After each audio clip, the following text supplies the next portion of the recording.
Hello and welcome to Think Like a Game Designer. I'm your host, Justin Gary. In this podcast, I'll be having conversations with brilliant game designers from across the industry with a goal of finding universal principles that anyone can apply in their creative life.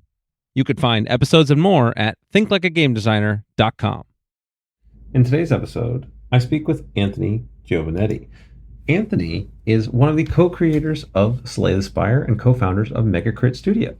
Now, if you've listened to my last episode with Casey Yano, then you'll realize that he is the other co-creator and co-founder of Slay the Spire. And I thought it would be really fun to do a paired episode. So this episode does stand on its own. You do not need to listen to the other one for it to make sense. There's lots of great insights in here. We talk about the strategy for monetizing and how the release cycle for Slay the Spire was designed. We talk about burnout and the incredible amount of work that goes into making a game like this. We talked about growing a team and how you manage people beyond just you and a partner. We talk about the process of developing algorithmically generated games and some counterintuitive insights that they learned as they were developing and playtesting and relentlessly playtesting the version of Slay the Spire that you maybe have played today, and the process of some of their earlier games that didn't go through such playtesting and the failures and lessons learned along the way. So there's a lot of great lessons in here. The episode stands on its own. I just thought it was really fun to dig in to both sides of this equation, and kind of a rare opportunity to get the co-founders separately to take their different perspectives on the same design process and the same outcome. And then we really emphasize, you can hear how they emphasize different aspects of the process. So really fun, really interesting. It's a game that I realize now I've played easily over 400 hours of, probably over 500 hours of. So it was a very fun for me to get to dig back into the background. We talk even a little bit about some of my upcoming projects in the SoulForge Fusion campaign mode that's inspired in part by Slay the Spire. So lots of fun stuff here. Really enjoyed the conversation with Anthony, and we even had a little bit of follow-up afterwards about some projects we might even collaborate on. So it was definitely a great conversation. Hope you enjoyed as much as I did. Without any further ado, here is Anthony Giovannetti.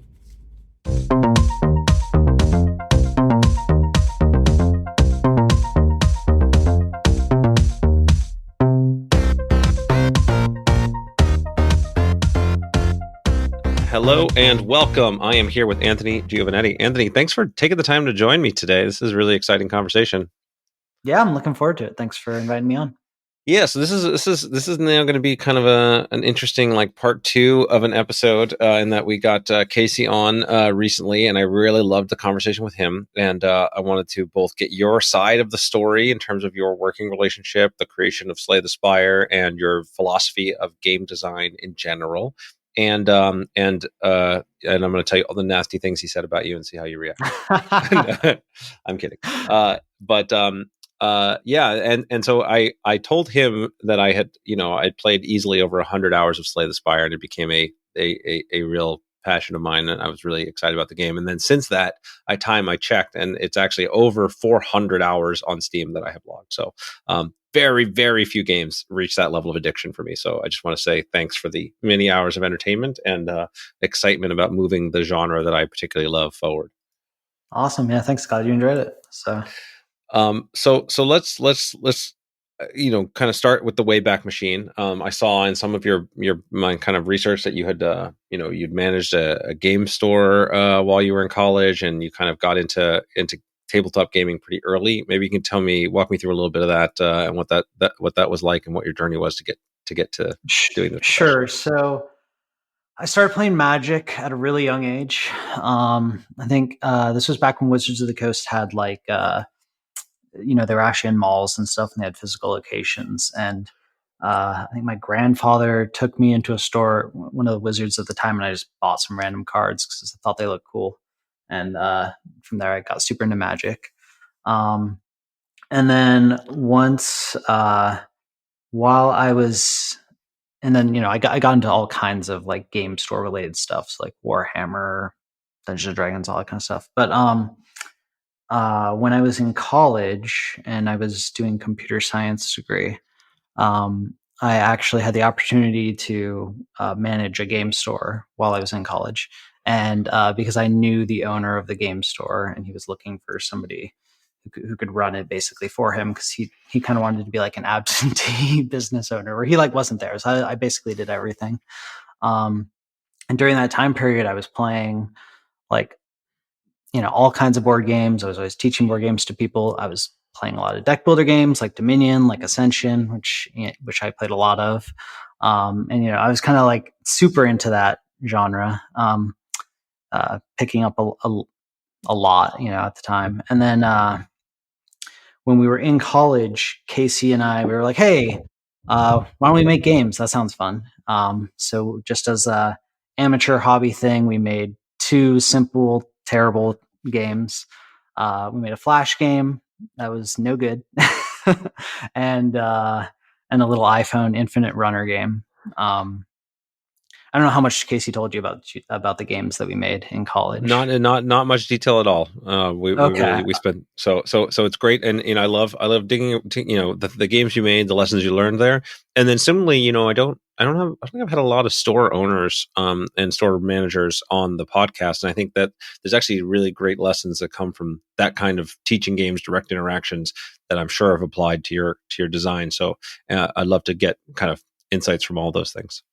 Okay, cool. So, we definitely learned a lot in making those 2 little amateur games. So the very first game we made, it was a shoot 'em up with Ikaruga mechanics. I don't know if you know what Ikaruga is, but it's a complicated shoot 'em up where you're like, there's 2 different shield colors you can change between, and depending on your shield color, all projectiles of that color actually power you up instead of hurting you. So you're like it's a bullet hell. You're switching between your shield type. And we thought, okay, well, we'll make a Flash game, and we're going to take this core idea, except we're going to have 3 colors of shields, and there's going to be RPG mechanics. So you would like level stuff up, and there was like skills and stuff. There was like a shop that you could buy upgrades and things, and it was super complex. And then and then also you could aim with the mouse to the direction that you could fire in. And usually in shoot 'em ups and in bullet hells like that, you're like just dodging. You don't really care where you're aiming. So we had this just insane amount of complexity, and this was a Flash game. and we poured like an entire summer into it, and kind of released it without doing like really any play testing at all. We were just like, this is cool. we threw it out there. We did like 1 day of play testing with some of our friends, and that was it. And it was interesting because the reception was basically like, wow, this game is way too much. It's insanely complicated. Like, especially if you think about like people playing Flash games, like it just didn't make sense. But then some of the reviews would be like, oh my God, I love this game. This is like the best Flash game ever. It's so deep. And at the time, we learned a lot about playtesting and just how important it was. Like, we had no idea what we were doing. We were just kind of like figuring things out. And we learned a lot about actually how important it is to like not just staple constantly things together and build up complexity, but the importance of elegance and like cutting things and actually trying to communicate to the player like how to play in an elegant way without overloading them and just losing like 90% of people. So this was our very first game, and we learned a lot from that. And then the second game that we worked on was just a simple Infinite Runner game on the iPhone.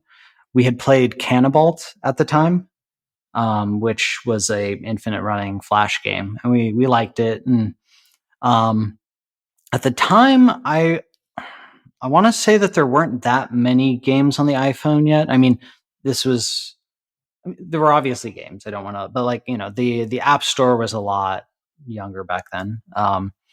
And coding on the iPhone just kind of sucked, and I hated it. So we got that. It wasn't very good. And then I was just like, okay, well, that was fun. We did like a little thing.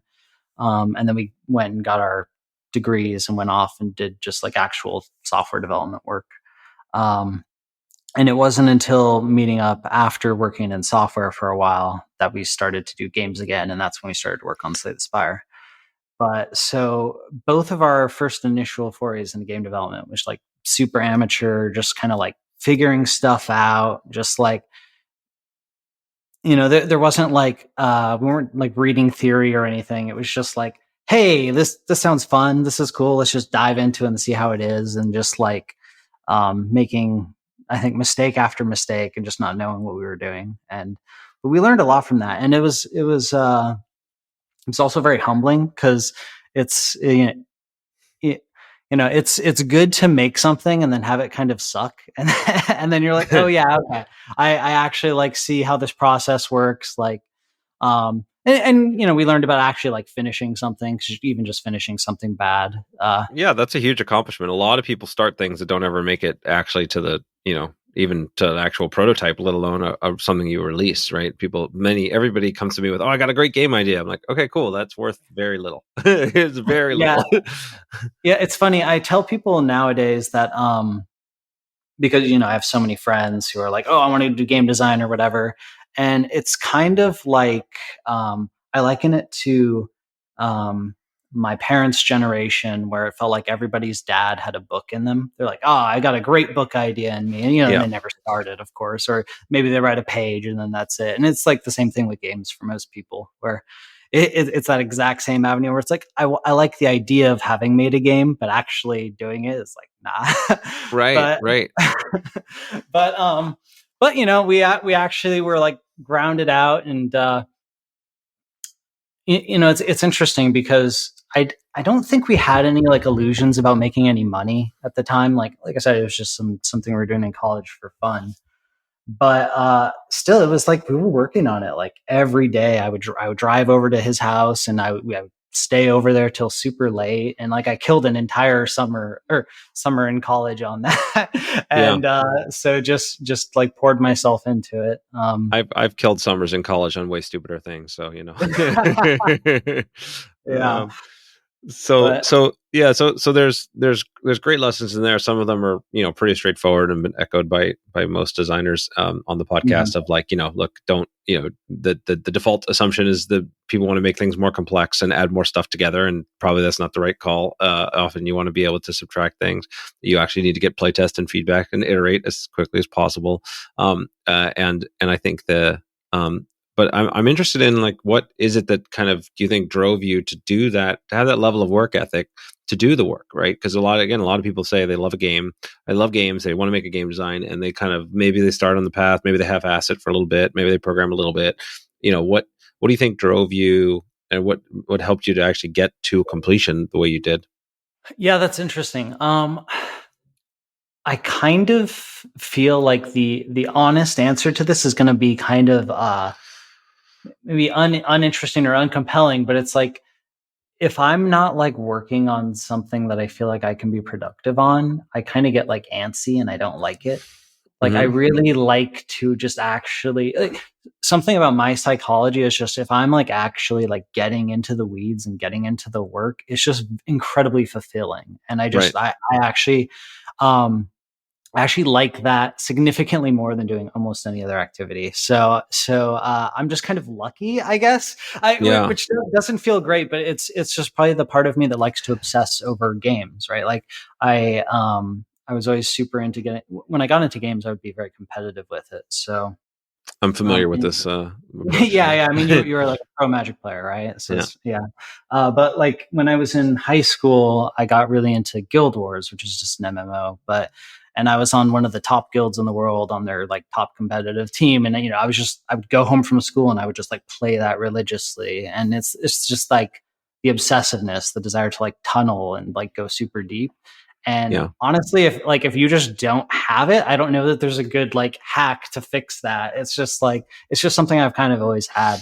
And I think there are certain things for most people where if they find that, the way I like to phrase it is something that's easy for you that's hard for other people, right? Something that like for you feels like this is not a problem, this doesn't even bother me. And so for people, I think that the hack that I recommend is just like looking for that thing. Like you may not even notice it a lot of times because it's just easy for you. You like doing it. It's not a problem. But when you start to notice other people really, really complain about it, or they look at you funny when you say that you love this, that's a great sign that this is something, because you have to find the thing that for your psychology, your combination of traits is the thing you can just grind on, because the grind is a key part of getting to wherever you're going to get to, whether it's game design or anything else. I think that where it doesn't feel like quite as much of a grind for you as it does for other people, that like is a superpower in a lot of ways.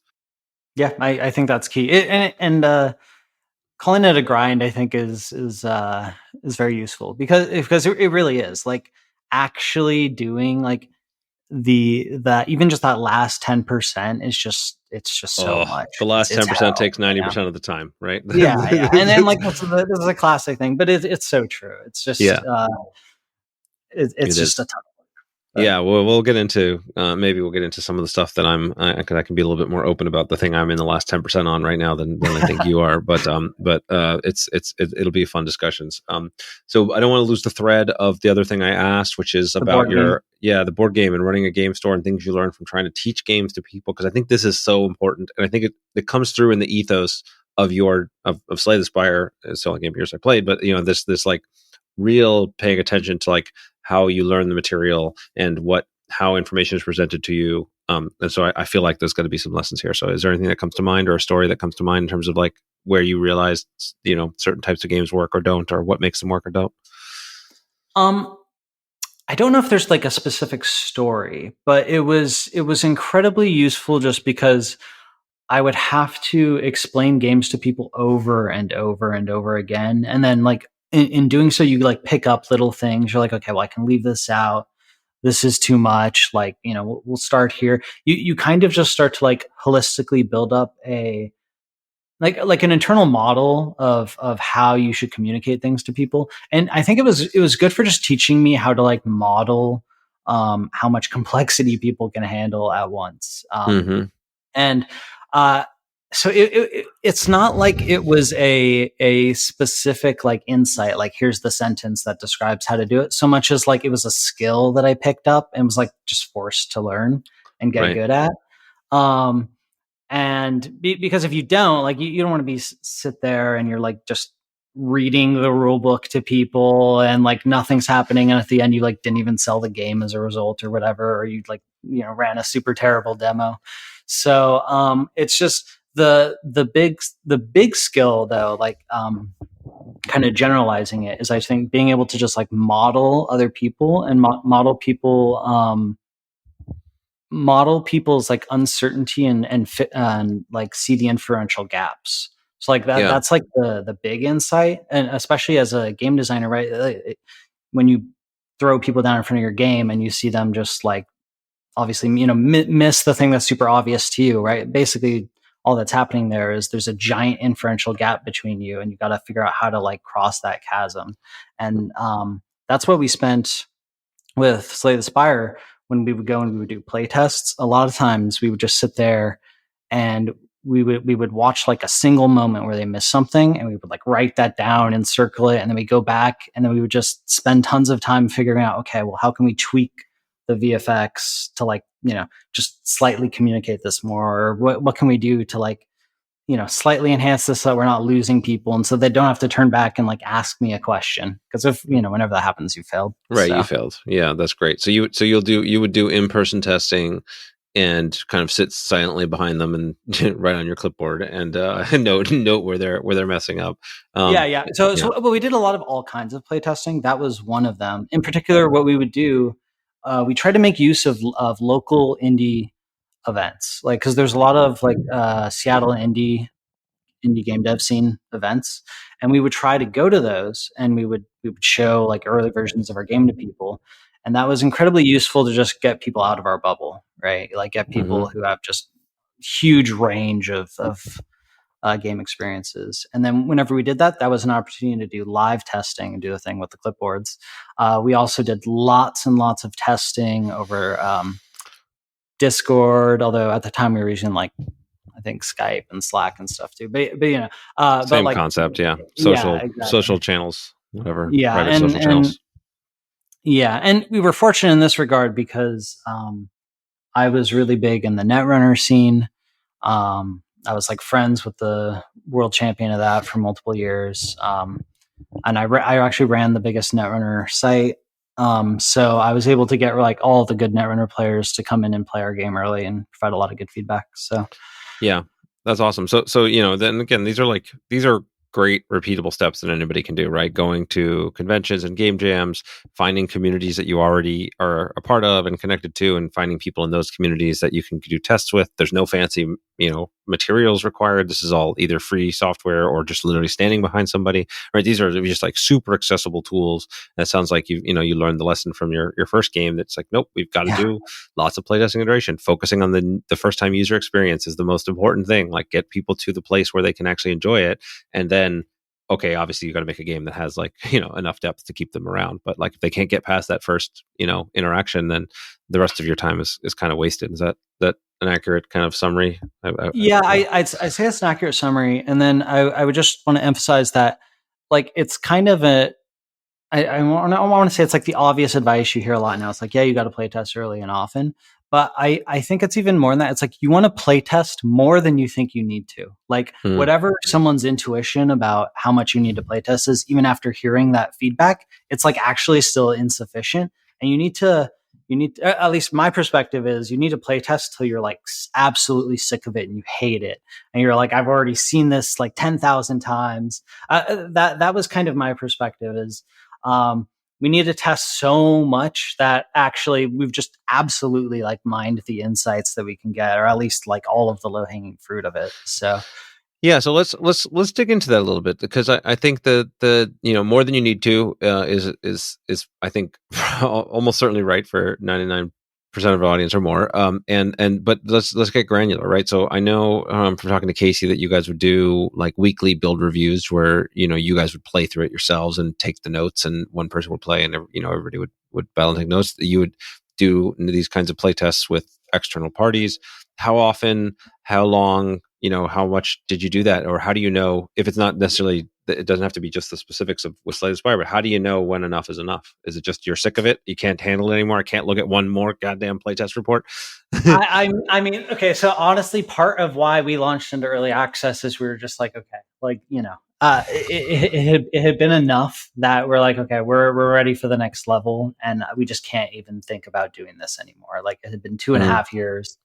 And we had reached that level of saturation. But the other thing is, we had a big amount of playtesters who were playing it continuously, like actually just wanting to play on their own. We didn't schedule things. We just give them builds, they could play, and then we would. I've given a talk at GDC about this, but we would like collect metrics on it and for balancing purposes. But we were getting so much constant data from people that, like, if I would just wait a week, I mean, I would have, we'd have our playtesters who have played countless games by then. So it really was just a constant amount. And then to kind of think about, is it good enough? It was like, I have to, at the very least, I have to feel like holistically to me, my own impressions are that this feels right. When I go and I play the game, I can think, okay, this is feeling pretty good now. Has it at least crossed that bar? And then, is the feedback we're getting from people positive? Is there still stuff that we're getting where it's like, okay, well, this is like a thing that we need to fix or not? Or is it all like we're getting to little minutia, like, okay, maybe we're getting to like pretty rare bugs, things like that, we're getting to like more really subjective kind of balance things where it's like maybe we get some people disagreeing about stuff. There's different there's different levels, right? There's the kind of thing where, sometimes like a game will release a balance patch or something, and then it's like pretty obvious that something's broken, and like the meta will like converge on that very quickly or something. That can be very different than a game where a patch is released and actually, it takes a while to kind of find the broken things, and there's like disagreement and things like that.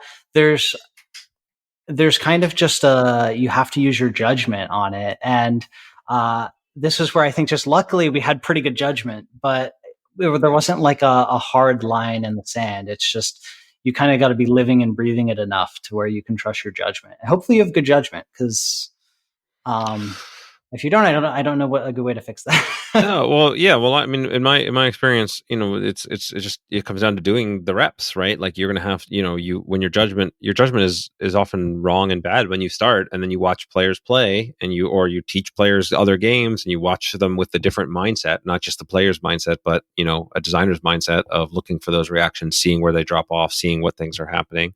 That's super helpful. And then on the kind of game development balance side, that's a different set of skills that you either are a good enough player and instincts to get there, or you've got to just rely on data from other people that are to help get you there, I think. But that makes sense to me. Yeah. For me, it was like, and then maybe some of this is for you too. Like I came at this from as a originally, kind of pro player, like, kind of very competitive gamer. So it came naturally to me to like balance things and know where things were broken.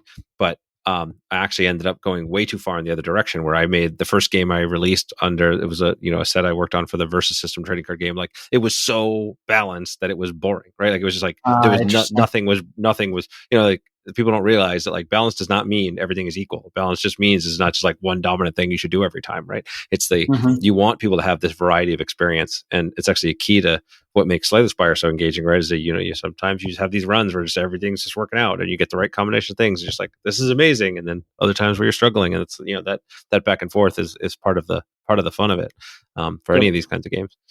I want to dig into kind of the more of the launch. I heard some of the stories from Casey, but they originally you approached him with the idea for Slay the Spire, right? I know you talked about this elsewhere, but let's talk a little bit about that. Yeah, sure. So basically, at the time, I was working at a software job that wasn't too engaging. It was the kind of job where you do a lot of like Redditing and other things at the job. It's like there's a lot of idle time. So I was like, thinking about game design a lot. And I at one point, for whatever reason, I was bored one day. I just start to like make a game design document. I'm just, could never get the itch out of my system. So I started noodling on this for a while, and then I just kept like slowly developing this document. And then eventually when I met up with Casey, because actually while we were working in software, we didn't interact too much, very rarely. We had kind of grown apart after college, but we met up again and we started hanging out again. And he was like, "Hey, I'm planning on leaving my job and doing games again." And I was like, that sounds actually really fun. I have an idea. We can try it. And he's like, "Oh, this doesn't look too hard. We can, so, this probably won't be too big of a game." And then so we just started with that, because why not? I already had a design doc ready to go. And then Casey made the initial prototype. He did it super fast. I want to say it was within a week he had a prototype. Might even be faster than that. We had like a super basic prototype that just had some of the initial ideas in there. And then we took that to like a local indie event, and then we showed it to some people, and already they were like, "Oh yeah, okay, I can see how this works.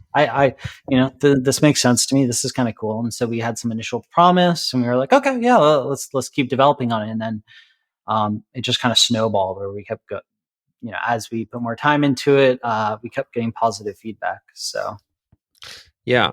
So it's a great thing to get to be able to rapidly prototype and move that ball forward. I'm interested. I know there was in part you were sick of it. And you ran out of time, and you had the good data ready to launch, but the strategy for how to launch the game and the vision for it. These kinds of games could easily have been could have been built as a free-to-play model. There was clearly could have been expansions. Yeah, sure. There's like, instead you kind of launched it. I forget if you launched it with one character or two characters. We launched with two characters, just the Ironclad and the Silent. And then the plan. Oh, so actually, yeah, I can talk about this. Part of what inspired how we launched in early access and everything was Dead Cells. We had been watching how Dead Cells was doing their early access, and we thought, man, this model looks really good. It's a great way to keep developing the game, improving it. Pretty sure our game would do great in this kind of a model. This looks really player friendly, actually. And it seemed like the kind of constant updates was actually just a really good boon for keeping players engaged with the game. And so that was part of why we were like, okay, this seems like the model for us. So, And then we just modeled flesh, and so this is basically not just like having a kind of fixed purchase price for the upfront for the game and having a pre-planned roadmap where you're like every week or two you're putting up new content and engaging, or regularly adding new things that people can engage with, right? That's the gist of it. Yeah, and although because we're insane, during early access we did weekly updates the entire time, which was nutty. But which we were only able to do because we had no life during that time period. But yeah, and then part of it, honestly, the truth is that like a free to play model never was even on the table. Mainly just because I don't like free to play. So yeah, just as a player, I don't like free to play. So I was just more interested in something that. And also, to be honest, I didn't think that Slay the Spire was going to blow up to the level that it did, right? Like, to do free to play and actually monetize it, you have to have a lot of players. Our thinking at the time was like, I think if we had assumed the level of success that Slay the Spire got, we would have had to be pretty delusional, or at least very cocky, because I was assuming like, okay, we would run like projected numbers and things, and I remember being like, okay, this is how many copies I need to sell to just make up for leaving my software job. That would be really great if we could hit that, and then I didn't expect Slay the Spire to become kind of the phenomena that it has become. So it was very weird, like experiencing that happen as time went on. But we didn't like account for that in our planning. We were never like, oh, we're going to make, we're going to like basically put this genre on Steam. So yeah. Yeah, no, I mean, you never think that. I mean, I honestly, same. It's just, my first Ascension, when I released Ascension, it was like, I was making that for me and my friends. I did not ever anticipate that it would become like this, what it became. And so it's you just can't know, right? You can't. Exactly. I made the kind of game I wanted to play. Right. That was just my goal. I was like, it was more of a artistic kind of thing, I guess, or just making the creative thing I want. It wasn't some crazy informed business decision. I'm sure that we could have monetized it way better, but whatever. Well, but so then let's talk through the back end of it, because I understand making those decisions up front, and I think, first of all, making the thing that you actually want to play is just the best metric I found for success in general. Every time I've done that, it's succeeded beyond my expectations, and every time I've tried to make what I think the market wants or whatever, like, it's gone terribly. So, once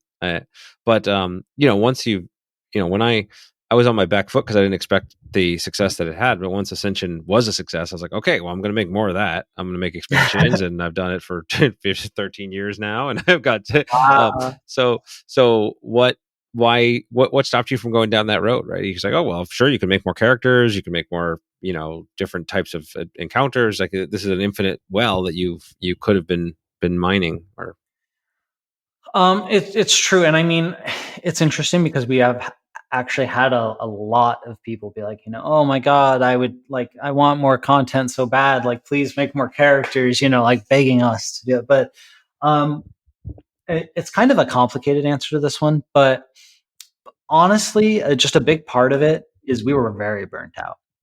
At the end of, so we did 2.5 years before we launched in early access, and we launched in early access.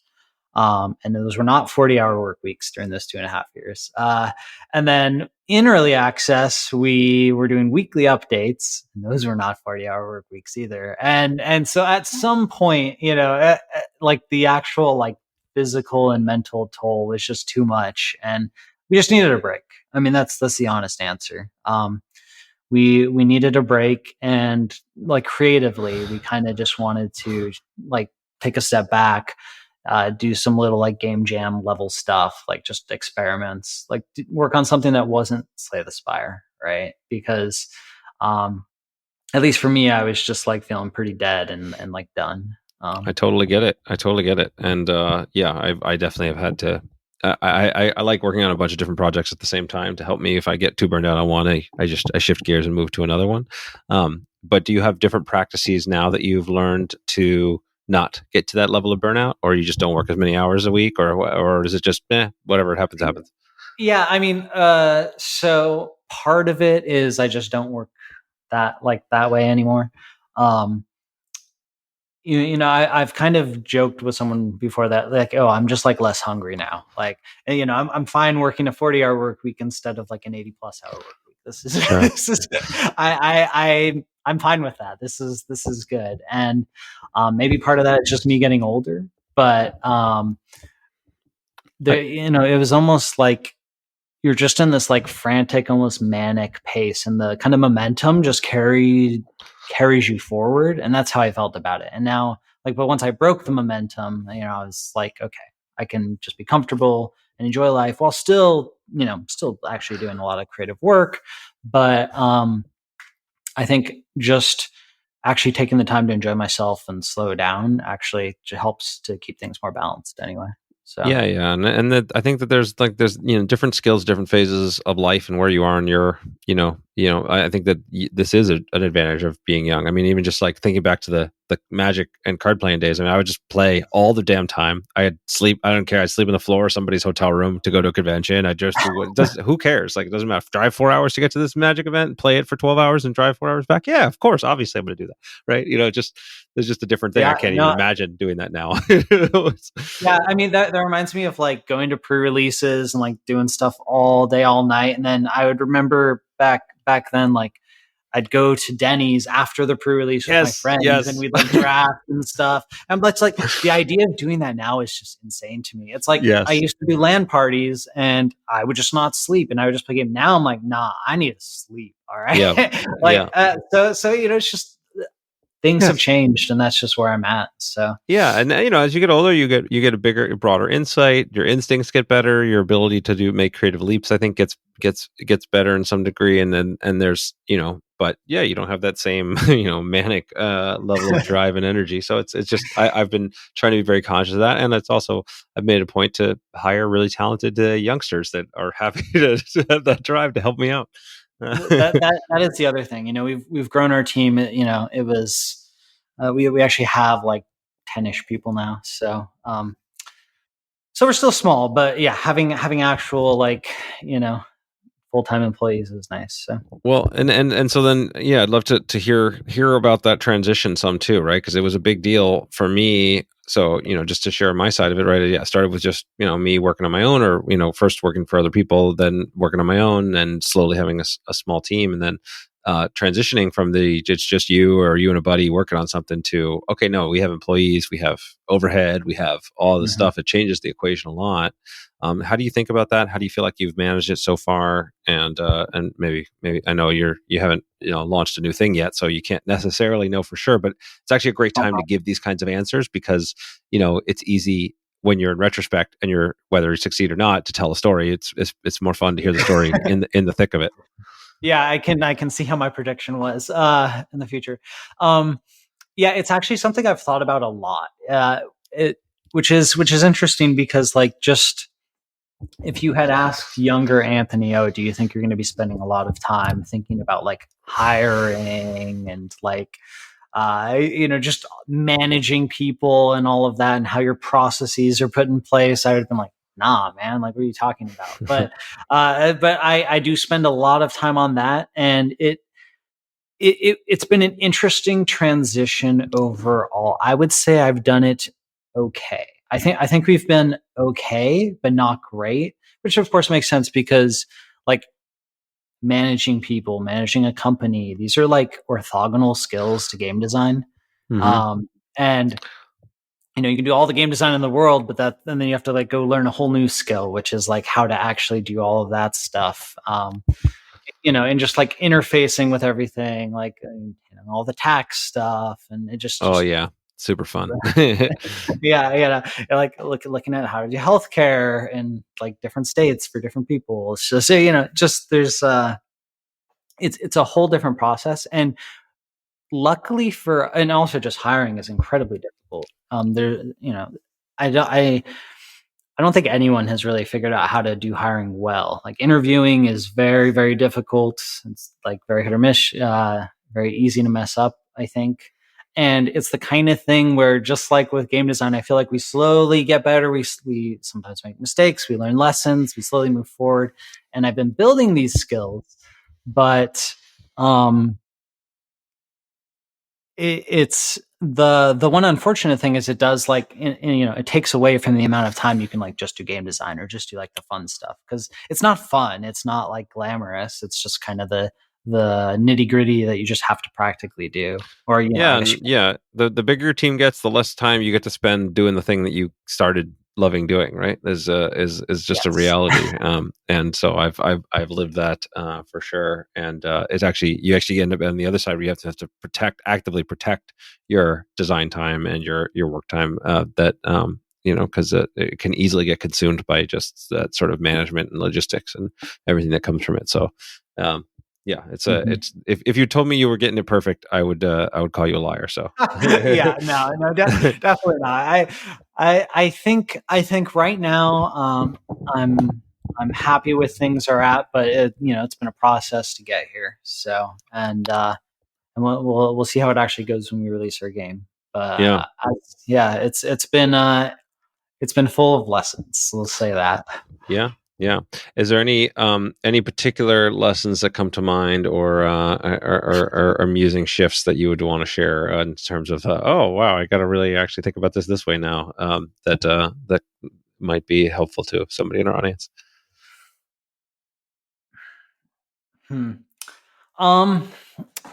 That's a good question. So I don't know. I would say I don't know if there's any like particular thing. It's mainly just like, man, hiring is so hard. and like it if I could have done it again, I would have almost I think a thing that I should have done would have been to actually just spend some time like doing more research, like talking to more people kind of who have gone through the things that I've had to deal now, and like learn some lessons so that I wouldn't have to, or so that maybe I could have just started in a better spot. But it's been good that we went slow. At least I think it could have been disastrous if we like just ran headfirst into anything and we like scaled right up to 50 people, and then like ended up in a huge amount of like technical debt or something. Oh yeah, yeah. Well, and you're gonna hit a new crossroads too if you go above, like I found in my experience, like going above like 10 to 12, like with anywhere in like 8 to 12 range, you pretty much can know what everybody's doing. You could kind of manage like person to person, but once you start getting above that, you really can't. And like your kind of metrics and systems managements have to get better. Like it's you may already be there or in that process, but that's what I found. I hit a wall the first time I kind of crossed that threshold. I wasn't ready and made a lot of mistakes. So going slow is very valuable. In fact, that's actually because that's actually where right where we are, and I think Casey and I have decided that we're like, okay, we're good for now, because I can already see that's like we're on like the edge of that. Yep. And what's interesting is just how much now I ask people, or like I become interested or ask people who have like, if I find someone and they're like, oh, I have a bunch of experience hiring people, I'm always like, oh, well, hey, like, do you have anything interesting to tell me? But I still consider myself a noob at this, and I'm just like trying to assemble the heuristics in my head to make it work. So yeah, I find interviewing to be very minimal value in general. Like it's just a very tough thing to do right, and I don't know how I'm going to be with somebody till I start working with them. So usually, if it's at all possible, I try to like get a 3-month contract with somebody or do some work with somebody before I like hire them full time, because that tells you very quickly, are they good at their job? Are they good to work with? Are they doing things? Because anybody can sound really good for like an hour, like an interview. Like people could pull that off for sure. And also many talented people don't sound good for an hour, right? They don't do well in interviews. And so there's a whenever possible, it's not always the case, but whenever possible, I try to just be like, okay, pass a minimal kind of smell test, and then let's just try working together and see how it goes. And then we learn a lot. It's always part of why I advise other people to, like, if you can get, work for free, work for cheap, do internships, get experience, get interactions with people, because opportunities show up from that like all the time, and you learn a ton when you're on the other side of the equation. So yeah, it makes sense. I think that sounds really good. I know people who do that, and it makes sense to me. All right, let's shift back into game design and fun chats here, because the some of our audiences may be interested in this phase of hiring, but it's a narrower group. I'm always interested in this stuff because it's just the creative process is not just about an individual being creative or you and a buddy working together. It's really like you want to create things at scale. It requires you to be able to enroll and work with other people, and the more you can do there, the more creative opportunities are open to you, right? And so it's a worthwhile thing. But designing and balancing Slay the Spire was a fascinating. So it's just you did a really phenomenal job with it, and again, I see a million of these games, and I've seen a million knockoffs. Since you guys have kind of got this genre ball rolling, that very few execute at the same tier. Most are terrible, but that's the case. So how did you think about building an experience like this where it's this finite run and the process for creating the card pool and the process for kind of creating the sort of drop rates and strategies? Like what walk me through that. I know a lot of iteration and testing went through, but walk me through that process a little bit, and I'd love to dig deeper there. Sure. So I think starting at like a high level, part of what I think the core design of Slay the Spire is like risk versus reward. And the like basic idea behind the game is just, we want to have it where you're constantly presented opportunities where you can push your luck. And if you push your luck and it goes well, you can get stronger and try to get extra synergies, build snowballs. And then we give the availability to the player to totally pop off, get that like disgusted, broken feeling where everything's going good. And if we can get things right, our goal is that those are hard to get to and rare, less rare for better players, and they're rare, but achievable. And like, it's that risk reward and pushing your luck, that we kind of like wanted to bake into everything. So my goal was to make it so that there would be different layers of decisions that you could make, and those would work together so that you could constantly be making like super meaningful, interesting decisions, pushing you in a direction. And then ideally the big thing is that you wouldn't just like always pick the strictly best thing for all scenarios, but a guiding principle was that we want things to be good sometimes, not good other times, and that it would be very context dependent, because I think card games work best if the space of deck building decisions is such that you at least have to like think about the decisions you're making, and it's not just, okay, this is always correct, this is always like the obvious thing. And those were like kind of like guiding high level principles behind stuff. As we started to dig into it, other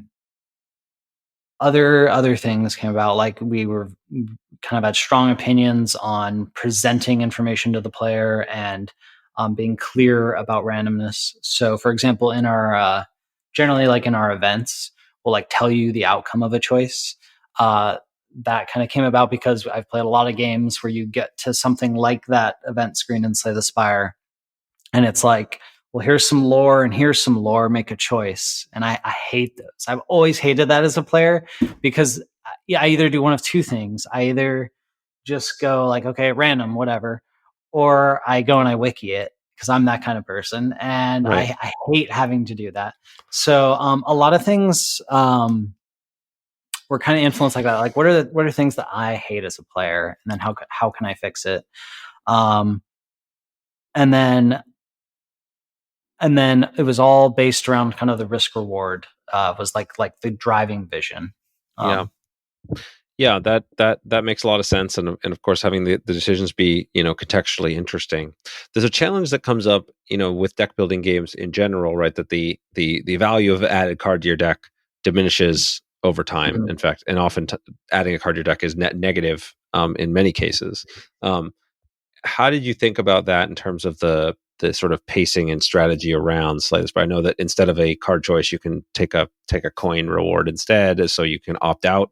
Most players, that's not fun, right? Most players don't want to do that, even though it may be correct. How did you think about that challenge? Because it's a subtle one. A lot of players don't even see, but it's a we don't even give you a coin if you skip it.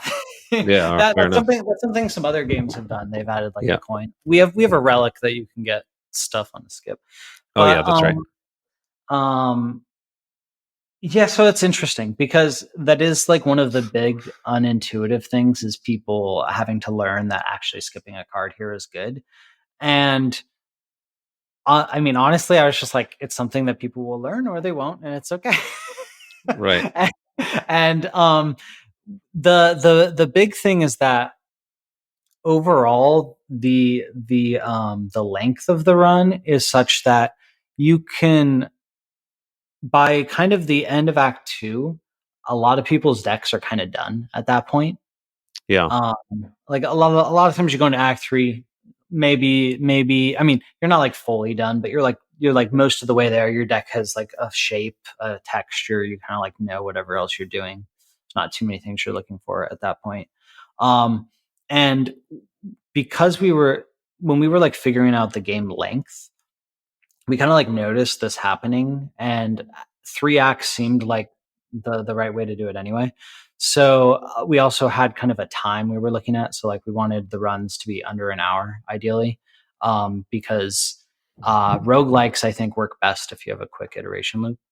But in terms of like the knowing when to skip and stuff, we just assume that by default, most players are not going to like pick that up at first. That'll take a while. That's going to be something you learn as you play more. It becomes more obvious. Like once you start to finish your deck, you're going to hit these times where you're like, I don't want any of these.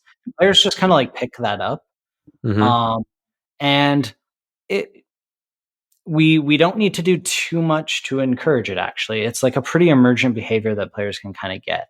It's not like obvious, but if they don't pick that up, it's actually not the end of the world. Like they will actually probably be okay. They can still get pretty far. They're not going to be the best players, but they can probably still actually win runs. And so we actually have like a lot of leeway, and then we can. We can do some things like we can have that relic that rewards you for skipping cards and things like that can kind of give you little nudges into things that you learn. But in general, I'm actually totally okay with letting players learn like kind of higher level strats like that and not just like immediately knowing it right out the gate. I think that's fine.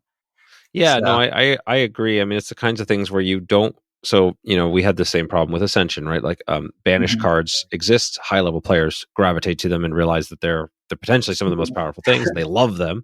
New players hate them. In fact, they don't even like, why would I ever want to get rid of cards? That's ridiculous. They don't even want to get rid of their starting cards, right? Like they just don't, they don't get it.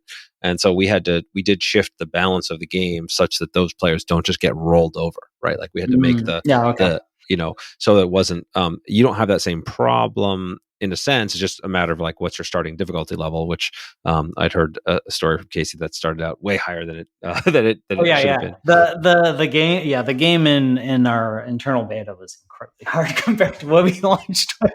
Right. So yeah. Right. So you want people to feel like they're making that, they can make progress and do well even without that knowledge, that secret knowledge or whatever that they can learn. And I think that makes sense, right? So people, if players don't get something that's like critical to gameplay, they don't understand like what is happening, then it's a real problem. If they don't understand some high level version of strategy and don't optimize, that's not a problem until, they learn that it's a problem, in which case it's no longer a problem because they've learned it. Exactly. And quite frankly, like most people can get through their first run of or actually their first many runs of Slay the Spire and not need to know that they need to skip cards. Yeah. So it's fine. Were there any other interesting design choices or shifts that were on the cutting room floor here, or the things that were, pretty big or non-intuitive changes that ended up making the game better that come to mind? The biggest thing that I've mentioned to other people is the intent system was something that wasn't in the original design doc, but we added. Did Casey already talk to you about that? No, he didn't talk about it. Okay, so originally I think the intent system is like a huge part of what makes Slay the Spire work and what makes it so engaging. But it actually wasn't in the initial design doc. We didn't have it for quite a while. Originally, it was just like your enemy would just do their next move, and it was like you're in a Final Fantasy fight or something. So you didn't know what they were going to do. And then what we found is that people kept saying like, "Oh man, this feels like really random." You'd like block when the enemy wasn't going to attack, and you'd waste your block cards.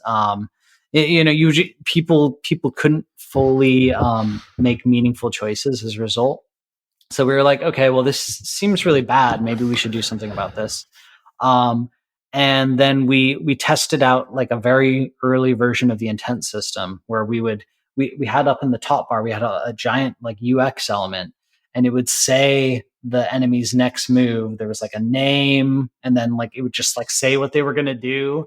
And we tried that out. And so one, it was not good. Like it was a mess. But two, it was still better than what was there before. We were like, okay, well, this is kind of interesting. And then we like iterated on it until we got down to the symbols, because, symbols are great. They convey a lot of information, very easy. And like as we kept going, just directionally in the right way, we were like, man, this is actually amazing. Like now players can think way more about their turns. Like we lowered randomness and increased strategic complexity a lot. Like this is great.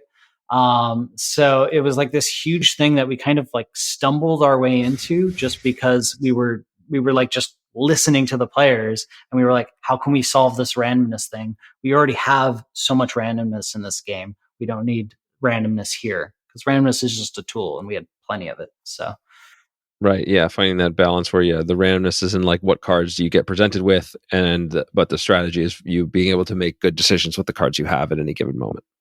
Yeah, exactly. So, great, I love it. Okay, so let's shift then to the next generation here, right? So I think that we build on the games of the past. You've mentioned you obviously took the deck building genre and now added the roguelite genre and brought those together. I think that there's I know that your current project is kind of still top secret, but do you have a sense of, I don't know, what you're able to talk about in terms of like what's motivating you to kind of move into this next space? What is it you're driving at, or is there anything you can say in that what's changed or what's driving you to this next project? Oh man, I can't answer. It's okay. We don't have to do it. All right. Well, then I'll go. Yeah, sorry. No, it's totally fine. What I'll talk about is my project then, because my project is partially inspired by your project. So I've been working on SoulForge Fusion with Richard Garfield now we worked on the original version of SoulForge over 10 years ago, which is a kind of card game digital TCG where your cards level up as you play them. We reintroduced it as okay, great. So SoulForge Fusion we reintroduced recently as an algorithmically generated deck game.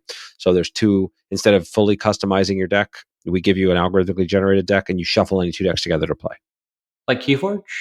Like Keyforge, but you can customize by shuffling your two decks together. Oh, so cool. Keyforge, you have a fixed deck, right? You can't do anything with it. And so we're building every deck also comes with a QR code and can be scanned to play it into a digital version of the game, which is not out yet, but will be coming to early access on Steam soon, TM. And one of the things I wanted to do was make there be a version of the game. It's not that the digital version of the game is not just like the tabletop, right? So you can play like the game, you can play your physical deck in the digital version, and you can play it against somebody else just like you would. But I wanted to build what is a kind of roguelike campaign mode around it. And so we've been building that. It's very much inspired by Slay the Spire. And I had the experience, I said, 400 plus hours of the game where I'd after which I felt like I'd kind of explored pretty much all the space that was there for me, and I unlocked everything, and I felt like, okay, cool. And I, like your many other customers, like, I want more stuff. And so I'm building something that's more like that, in the sense that we now, instead of having it, there's infinite number of possible commutations because each deck is one of a kind, and you pick your main characters and shuffle your two decks together. But throughout the campaign, you're doing different upgrades to your deck. So it's not so much you're acquiring new cards, but you're modifying the cards that already exist. And so you're able to create a custom, variations and get the deck building experience. And again, I brought up the issue about the challenge of adding cards to your deck because, like, this is the way I've tried to solve it, right? You're not adding cards to your deck. You're just adding new powers, new improvements, new, relics in Slay the Spire terms, so it's always an upgrade as you go. And then of course the bosses and enemies get harder. So I'm talking about it because of, I said, you guys were an inspiration for it. What are your thoughts on that kind of approach, or how, what things come to mind in terms of maybe ideas or potential pitfalls of the way that I'm approaching this new genre that builds on what you've built? Okay, I mean, it sounds very interesting. It sounds like a game I would like to play. I can arrange for that. Excellent. You should actually. I still have Keyforge decks. So actually, I should play a fair bit of it. So, and I was hoping somebody did something with the Keyforge unique deck mechanic in a digital space, because digital just seems like it makes more sense. But it's interesting. So, I mean, I don't know. This is like totally shooting from the hip. I guess a potential thing could be like, if the player is always guaranteed getting stronger at the end of every fight, do you have problems with scaling like the enemies to the player over the course of an entire run? But I could see ways of working around that. It's not like terminal. And then I guess the other thing would just be like, how interesting are you going to make the upgrades to cards be? But again, this is like just content. So yeah. But like, how much like variety and design space can you do in the various upgrades? So I'm excited to see what it is. But that's I'm happy to share it with you. And of course, there'll be lots more details coming for the audience. But we have some alpha players now, and we have some Kickstarter backers who are going to get access shortly, and then eventually we'll move into early access where everybody can see the game. But I like to sort of whatever. I love talking about this sort of stuff, and obviously conversations with you, it's felt appropriate, because there's the variety of encounters and upgrades, right? There's the degrees, which the game is a very numbers centric kind of game. You played the original Soulforge, so you kind of know the basics of it, right? So it's easy to just, give numbers increases, but they're not that interesting. And so you want to give, either, and the new powers and things that change the way the game is played. Obviously the hardest things to build, but also the most fun for the players. And one of the things that I definitely have been wrestling with is sort of the number of variety of encounter types that need to be there, right? So you guys ended up with, I think from what I heard from Casey, is that you started with a lot of different varieties of encounter types, and you ended up with, basically 4 or 5, like regular encounter battles, boss battles, events, rest, and merchants. The shops and the elites. Yeah. So, where do you feel, obviously you kind of landed in a specific place there. Do you think that there's something that you wish was in there that you didn't have that would be a cool spot that you're like, this is a tough one to cut, but boy, would it be sweet? Yeah. I mean, so I think the most obvious things would be like different ways of modifying your decks, your deck that could be that are like more evergreen. So for example, like you can imagine a card removal kind of node where you would, instead of using the shop as your primary card removal source, we could have like a node on the map and you go there and you get to remove a card. That would be like the kind of thing we were thinking about. You're like, maybe you go to a node on the map and you get like a transform or something, kind of the things that we already have as like evergreen verbs in the game, but that could be doled out still at some regular-ish cadence.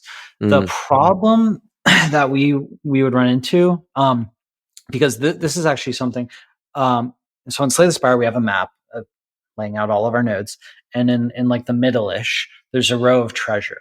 And the reason why those treasures are all together on the same row, we actually did not start that way. They used to be like randomly generated on the map like other nodes, but then mapping like your character up and the path you would take was trivial. What you would do is you would go, I can get the most treasures, the most relics by taking this map or this route. And you would just always take that route. And so the challenge is if you have like too many like rare things and those rare things are particularly good, it can make the whole like map seeking part of the game kind of trivial. And that was what we've found. So yeah. So then this ties into the separate, question of how much fun and how important is the map seeking part, right? I'm somewhat inclined to obfuscate it in our game, right? And just like, what your next choice is. You don't necessarily know what's ahead. You know where the boss is, but that at some point you're going to end up there. But you don't necessarily map the entire journey. How do you feel about that relative to the kind of some more uncertainty in that path? I think it's a reasonable approach. I think okay. So Slay the Spire is better for the map, I think, but in particular because of the amount of rooms that you see, the map helps a lot.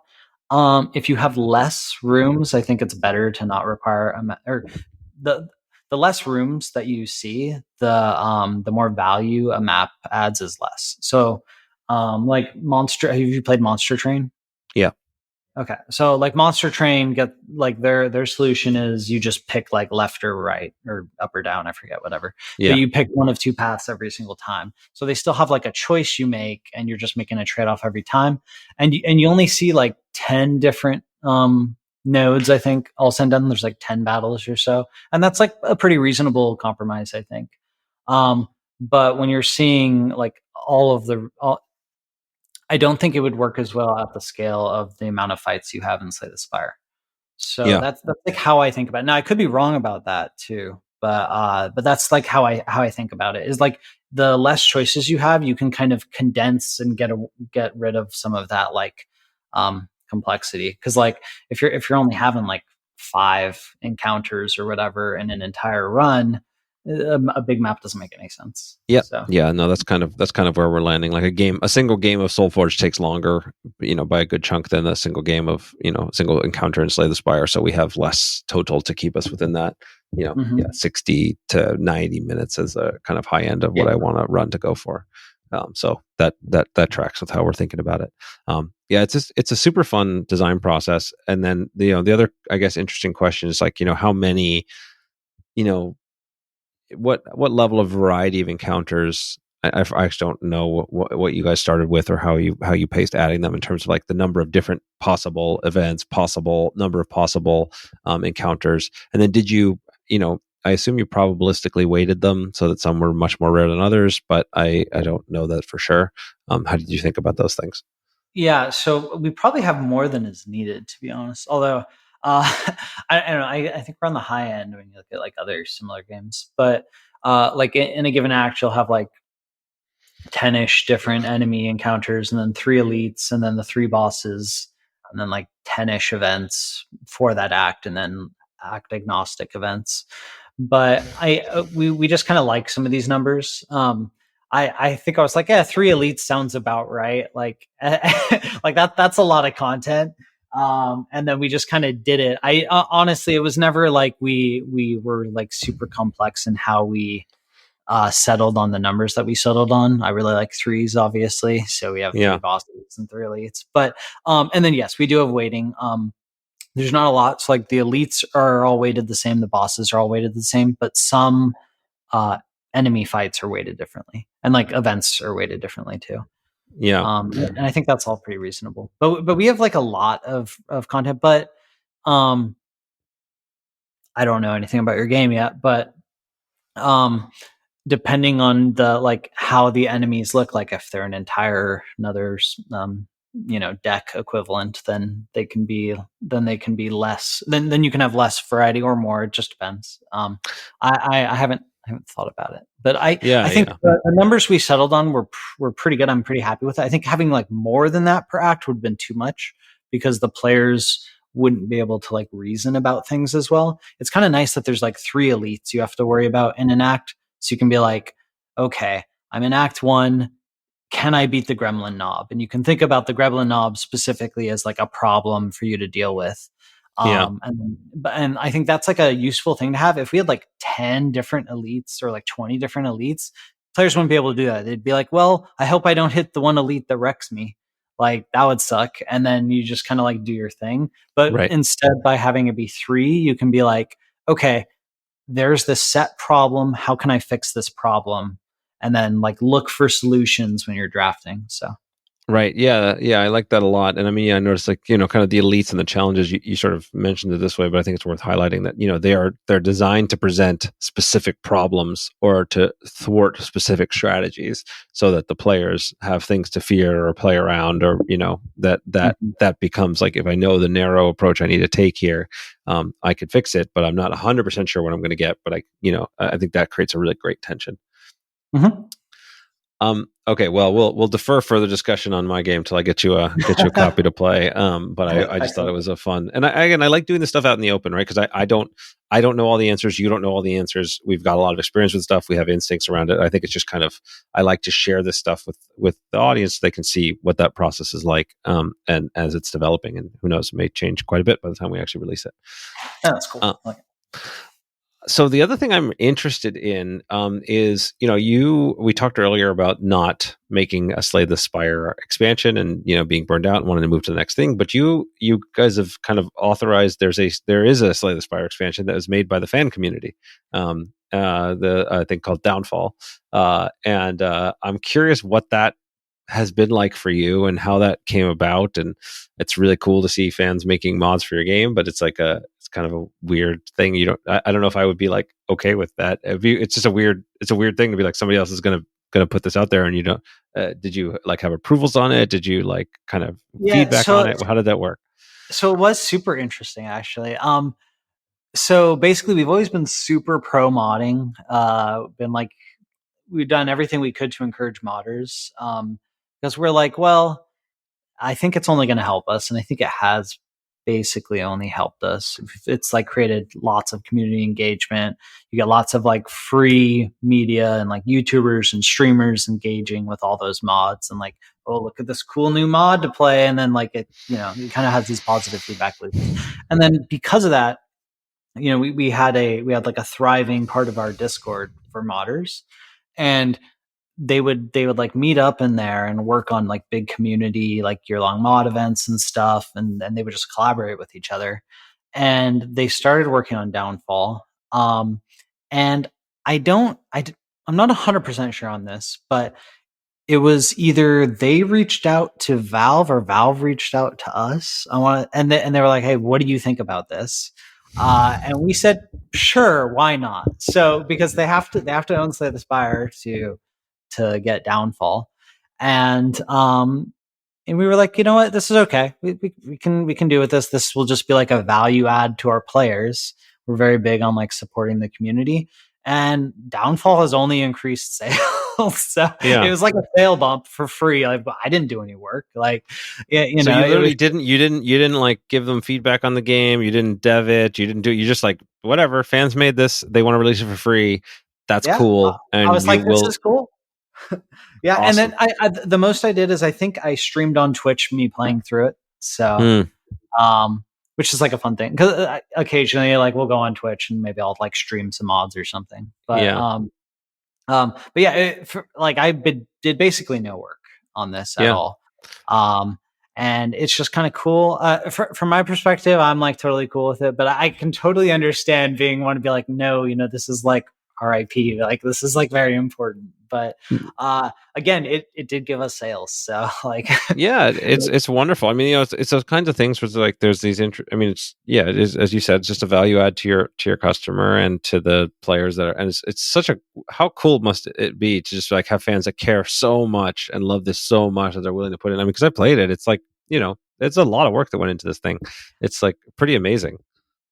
Yeah, the word I always use to describe kind of like the position that we ended up in is surreal, because it's just like it's like incredibly strange to just be like, oh yeah, I just worked on this thing and now it like has taken on this huge like life of its own. It's become an entire like big like like IP and community, and like everyone knows about it, and it's just very bizarre. But yeah, it's cool. So I am I don't know. It is surreal. That is the best word for it. So yeah, no, it's awesome. I mean, it's a great success story. It's great to be able to recognize it, and that's why I like to dig into the backgrounds and the hard work that gets you to here, and then and even the sort of interesting counterintuitive decisions like like this one, right? Most game companies would not allow this sort of thing to happen. And so the fact that it has worked out for you, I mean, I remember, we could take us back into the Wayback Machine now, because like when I released Ascension, and then we were going to make an app for it, and we were going to sell the app for $4.99. I was terrified because I sell the base game for $39.99. Who the hell's ever going to buy the game when they could buy it for $4.99? That's crazy. And then, we released the app, and of course, like, sales of the physical game shoot up, and then we eventually make the app free because it's just better that way. And it's like, there's a lot of interesting counterintuitive truths that end up, you just get your game out there, have a great game, get it in people's hands, and it's going to work out. Yeah, I will say it is amazing to me the number of people that tell me, oh, I have bought your game like 3 or 4 times across like every different platform. And it's just like, oh my God, like that's crazy. Like I never do that with games. Yep. No, I bought it twice. I did. I was like, I played the 400 plus hours on Steam, and then I was going on a trip somewhere and realized it was on iOS, whatever, download on my iPad and played on the flight. So you even got more than that number of hours from me. So it's great. It's just, it's really well done. I have even more crazy ideas, which I don't think I'm going to share on the podcast, but I'll share with you after, about things I would do with this genre going forward, which I think would be really cool. But this is one that I think is it's a big project. But we'll chat about it offline. I'll tease the audience about it for now. But great, man. Well, we covered most of the things that I wanted to make sure to cover. Does anything else come to mind, either as topic to discuss or things you want to point people to? I know your new project's still a secret, but where should people go, or is there any other to find things about you, or is there anything that would be cool to chat about before we run out of time? Let's see. We have megacrit.com. We're at megacrit on Twitter. Recently we've been putting out like new merch, and we recently did a board game Kickstarter that went well. Awesome. Follow us in all the places. We will post, or when we make an announcement, it will definitely be on Twitter and all of the socials and everything. So I forgot about the tabletop game. So yeah, let's use a few minutes on that. So like, talk to me about the process of making the tabletop game. Okay, so for the tabletop game, to be clear, I am not the key designer. Basically, the story of how this came about is somebody reached out to us. This is Gary. He's the board game designer, and he like shipped me a physical prototype of the Slay the Spire board game. So he said, "Hey, I've been working on this. Can we do this?" And I played it with my friends, and we had fun with it. And so I talked with him, and we worked it out together. And he's in charge of it. I provided feedback on it. Like Downfall, I did a bunch of play testing, gave him a bunch of feedback. I've been involved in the process, but he has been the one who has kind of been guiding and doing everything, and ran the Kickstarter, and has been making it happen. So, so this is another interesting thing where it was like, because I could have easily done it, well, not easily, but you know what I mean? Like, I have it's in your wheelhouse. Yeah. But it was just like, well, I'm busy with other things. I feel like doing all of that would be a lot of work, like Kickstarters. I don't really want to run a Kickstarter. Yeah, they're a lot of work. Yeah. So, but Gary made it happen. But it's kind of interesting because basically, if he had not taken the risk to like actually reach out, and he did a bunch of work beforehand, he had something that he thought was like engaging, and he actually mailed it to me. And I said, hey, I'm going to try this. Like, this is cool. Like, I had a bunch of proxy bits, that he had assembled together and made it work. But it was just his initiative made it happen, which is kind of crazy. Yeah. Well, that's a great, so I'm glad we uncovered that, because it's just, just think about the lessons for the people that are listening out here, right? They've got their favorite games, they've got those ideas, like somebody that's willing to put in the work and just reach out and make something like that happen. It's an incredible success story. Maybe I feel like I don't want to have every podcast be about Slay the Spire at this point, but maybe it's worth having him on in the future at some point to hear the story from his side. Just like follow the journey along for every designer that touches this project. I haven't done this format before. I just thought it was really interesting because I really enjoyed talking to Casey, and I knew from that I would enjoy talking to you. And turns out I was right. So so far so good. But I really do. I appreciate you taking the time and for contributing to the genre the way you have, and I'm eager to. One, I'll get I'll get you a copy of my game, and when the time's right, I'm looking forward to playing your next one. Awesome, thanks, pleasure. It's been fun. I've enjoyed it.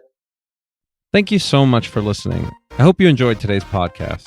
If you want to support the podcast, please rate, comment, and share on your favorite podcast platforms, such as iTunes, Stitcher, or whatever device you're listening on. Listener reviews and shares make a huge difference and help us grow this community, and will allow me to bring more amazing guests and insights to you. I've taken the insights from these interviews, along with my 20 years of experience in the game industry, and compressed it all into a book with the same title as this podcast, Think Like a Game Designer. In it, I give step-by-step instructions on how to apply the lessons from these great designers and bring your own games to life. If you think you might be interested, you can check out the book at thinklikeagamedesigner.com or wherever fine books are sold.